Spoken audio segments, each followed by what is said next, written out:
সিলেটে success media education গ্রুপের উদ্যোগে বিদেশে উচ্চশিক্ষা ও জীবনমান উন্নয়ন শীর্ষক সেমিনার ও ওয়ার্ল্ড ওয়াইড এডুকেশন এক্সপো 2025 অনুষ্ঠিত হয়েছে।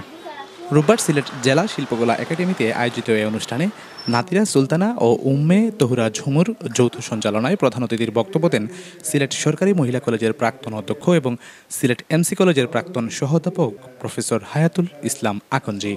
বিশেষ অতিথির বক্তব্য দেন সিলেট এমসি কলেজের বুটানি বিভাগের প্রধান প্রফেসর ডক্টর মোহাম্মদ আবুল কালাম আজাদ, কিরগিস্তানের এশিয়ান মেডিকেল ইনস্টিটিউটের dean associate professor doctor Ruslan লিউকৌরব, success media education group UK chairman Zakir Hossain, Pubali bank Jalalpur ব্রাঞ্চের SR principal officer Mohammad Kaisar Ahmed, success media education group Sylhet ব্রাঞ্চের ব্যবস্থাপনা পরিচালক মোহাম্মদ খালেদুর রহমান।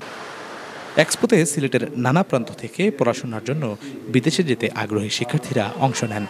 এ সময় স্টুডেন্ট ভিসায় বিদেশ যেতে আগ্রহী শিক্ষার্থীরা বিভিন্ন দেশের সুযোগ সুবিধা সম্পর্কে অবগত হন এবং পরামর্শ নেন।